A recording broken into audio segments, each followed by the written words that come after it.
السلام علیکم دوستو، میرے بھائیوں، آج کی اس ویڈیو کے اندر ہم جانیں گے کہ قوم عاد کے دو بھائی تھے۔ ایک کا نام شدید تھا اور دوسرے کا نام شداد تھا۔ شدید جو ہے رحم دل تھا اور انصاف کرنے والا تھا، لیکن شرک ہی کی حالت میں انتقال پایا۔ حضرت ہود علیہ السلام کی بات پر ایمان قبول نہ کیا، اور شداد جو تھا یہ بڑا ظالم تھا اور اس نے خدائی کا دعویٰ کیا تھا۔ تاریخ بیان کرنے والے اکثر علماء نے حضرت ہود علیہ السلام کے بعد شداد کا بیان کیا ہے۔ ان کی پیروی میں یہ حال لکھا جاتا ہے تاکہ ایمان والے یہ حال سن کر سبق حاصل کرے اور خدا کی قدرت کا تماشا دیکھنے سے نصیحت ہو۔ عاد قوم میں شدید اور شداد دو بھائی تھے۔ یہ دولت والے، عزت والے اور بادشاہ تھے۔ شام ملک میں ان کا مقابلہ تھا۔ دن رات حکومت کرنا ہی ان کا کام تھا۔ جو ایک بھائی تھا شدید، اور اس کے لوگ اگرچہ شرک کی حالت میں جیتے تھے، لیکن وہ تھا بڑا انصاف والا۔ اس کے انصاف سے شیر اور بکری ایک جگہ پانی پیتے تھے۔ کہا جاتا ہے کہ اس کی عدالت میں دو آدمی آئے۔ ان دونوں نے عجیب حالات سنائے۔ ایک بولا کہ میں نے اس سے زمین کا ایک ٹکڑا لیا ہے اور قیمت دے کر اس پر قبضہ کر لیا ہے۔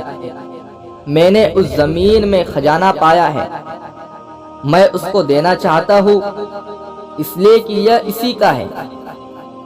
دوسرا بولا، میں نے زمین بیچی ہے اس لیے اس میں جو کچھ ہے سب اسی کا ہے، اس لیے خزانہ بھی اسی کا ہے۔ اب اس سے لینا چاہیے، لیکن یہ ہلا بہانہ کیوں کرتا ہے، سمجھ میں نہیں آتا۔ حاکم نے پوچھا کہ تم دونوں کی کوئی اولاد ہے؟ بولے ہاں، ایک کے پاس بیٹی اور ایک کے پاس بیٹا ہے۔ حکم کیا کہ ان دونوں کا نکاح آپس میں کر کے یہ مال ان دونوں کو دے دیا جائے۔ اس طرح حاکم نے ایک ایسا فیصلہ کیا جو سب کے لیے قابل قبول تھا، اور اس کے انصاف کا جو نام ہوا وہ الگ تھا۔ حضرت ہود علیہ السلام نے اس کو بھی ایمان کی دعوت دی تھی، لیکن اس نے سب کچھ ہونے کے بعد بھی اس پر دھیان نہ دیا اور شرک کی حالت میں مر گیا۔ اس کے بعد شداد گدی پر بیٹھا۔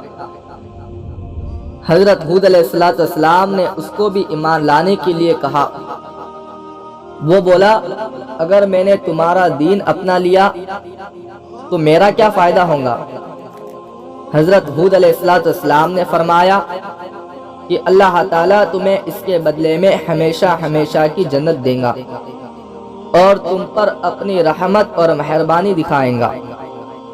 شداد بولا کہ میں بھی جنت بناؤں گا اور دن رات و عیش مناؤں گا۔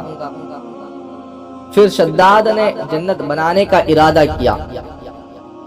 ہر طرف کونے کونے میں ملک کے عالموں کے پاس دودھ بھیجے۔ انہوں نے حکم کے مطابق سونا، چاندی، جواہرات بھیجے۔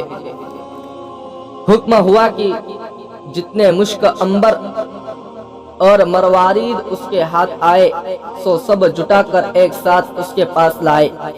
تمام سامان جٹا ہونے کے بعد ایک خوبصورت اور منموہک جگہ کھوج نکالی۔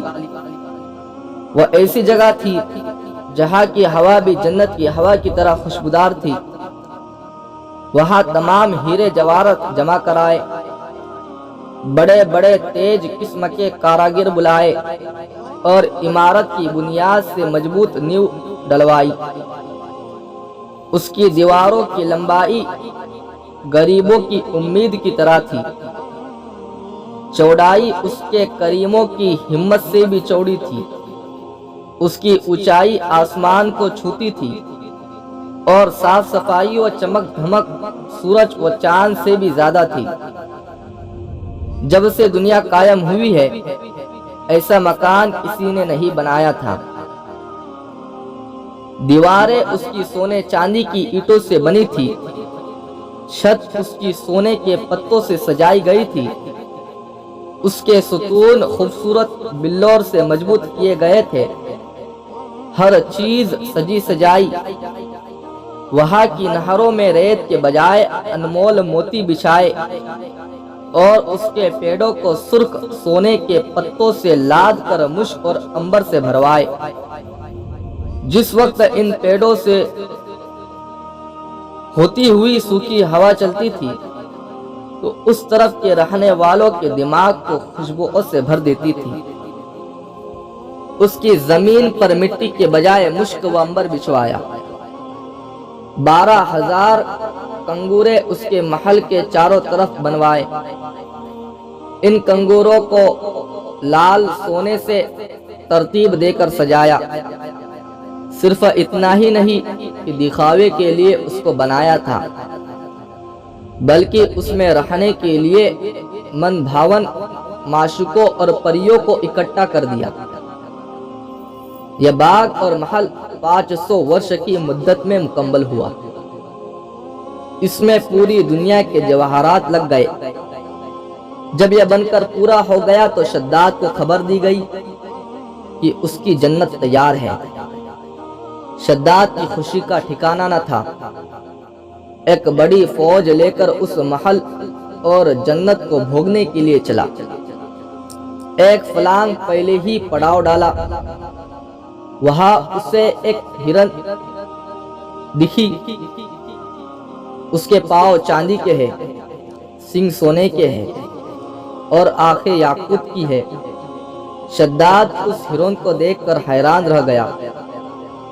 جی للچا اٹھا، سوچا اسے کسی نہ کسی طرح حاصل کروں۔ آؤ دیکھا نہ تاؤ، اس ہرن کے پیچھے گھوڑا دوڑا دیا۔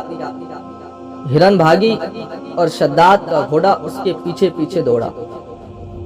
یہ دوڑ بہت دور تک چلی، یہاں تک کہ شداد کی فوج بہت پیچھے رہ گئی۔ پھر اسے ایک ڈراؤنے قسم کا سوار ملا۔ اس نے شداد سے کہا کہ کیا اس عمارت کے بنانے سے تجھے چین مل جائے گا؟ شداد یہ سن کر کانپ گیا۔ پوچھا تو کون ہے؟ بولا میں موت کا فرشتہ ہوں۔ شداد نے بڑی نرمی اور بے چینی سے کہا کہ مجھے اپنی جنت کو 1 منٹ دیکھنے کی مہلت دے دے، پھر تو میری جان نکال لینا۔ بولا یہ حکم دنیا کے پیدا کرنے والے کا ہے، اس کے حکم کے بعد مجھے اختیار نہیں کہ میں تجھے 1 منٹ بھی مہلت دے سکوں۔ پھر اسی وقت موت کے فرشتے نے اس کی جان قبض کر لی اور اس کا جسم روح سے خالی ہو گیا۔ شداد کے مرنے کے بعد یہ عالیشان عمارت اور خوبصورت باغ لوگوں کی نظروں سے غائب ہو گئے۔ تاریخ کی کتابوں میں لکھا ہے کہ اللہ تعالیٰ نے حضرت اسرائیل علیہ السلام سے پوچھا کہ تو مدتوں سے روح کو نکالنے میں لگا ہوا ہے اور شروع ہی سے تیرا یہ کام ہے، کیا کبھی تو نے کسی پر رحم بھی کیا؟ جان نکالتے وقت کچھ دیا بھی آئی ہے؟ بولا اے خدا میں تو سب پر ہی دیا کرتا ہوں۔ فرمایا کس پر زیادہ ترس کھایا؟ تب حضرت جبرائیل علیہ السلام نے یہ قصہ سنایا کہ ایک دن ناؤ حکم کے مطابق میں نے توڑ دیا اور اس کے تختے الگ الگ کر دیے۔ ہوا کا جھونکا آیا، ناؤ ڈوب گئی اور ناؤ والے بجلی کی طرح کچھ ہی دیر میں ختم ہو گئے، مگر ایک عورت جو حاملہ تھی اس کو حکم کے مطابق ناؤ کے تختوں ہی کو سہارا بنا کر بچا لیا۔ وہ تختہ فرشتوں نے ایک جزیرے میں پہنچا دیا۔ جس وقت ایک لڑکا اس عورت کے پیٹ سے پیدا ہوا تو ماں بہت پریشان ہوئی۔ آپ کا حکم کے مطابق ماں کی جان بھی نکال لو اور اکیلے اس کے لڑکے کو اس کے پہلو میں پڑا رہنے دو۔ اس وقت میں رو دیا کہ اس کا کیا حال ہوگا، تڑپ کر مرے گا یا پرندوں کے منہ کا لقمہ بنے گا۔ اے خدا، تو خوب جانتا ہے کہ مجھے اس بچے پر بہت رونا آیا اور اس کی تنہائی اور بے کسی کو سوچ سوچ کر دل بھر آتا تھا۔ دوسرے شداد پر مجھے بڑی دیا آئی کہ اس نے کئی سو ورش میں عمارت بنائی تھی، پھر بھی اسے ایک نظر دیکھنے میں محروم رہا اور دل میں حسرت اور افسوس لیے ہی اس دنیا سے ودا ہو گیا۔ اللہ تعالیٰ نے فرمایا کہ یہ شداد وہی لڑکا ہے کہ جس پر تو نے ترس کھایا تھا، اور میں نے اس کی ماں کے مرنے کے بعد سورج اور ہوا کو یہ حکم فرمایا تھا کہ تم اپنی گرمی اور سردی سے اسے مت ستاؤ، پھولوں کے پتے اڑا کر اس کے لیے فرش بناؤ۔ پھر اس کے دونوں انگوٹھوں سے دودھ اور شہد کی نہر بنائی۔ کتنی مہربانیوں کے ساتھ میں نے اس کی جان بچائی، اسے راج دیا، بادشاہ بنایا، سکھ شانتی دی، پھر بھی ان نعمتوں کا شکر ادا کرنے کے بجائے خدا ہونے کا دعویٰ کر دیا۔ اس کا تو یہ انجام ہونا ہی تھا۔ اللہ تعالی ہم سب کو اپنے غضب سے بچائے، آمین۔ اسی طرح کے اور بھی ویڈیو کے لیے ہمارے چینل کو سبسکرائب کریں اور بیل آئیکن کو آن کریں کہ آپ کو ہماری ویڈیو کی نوٹیفیکیشن ملتی رہے۔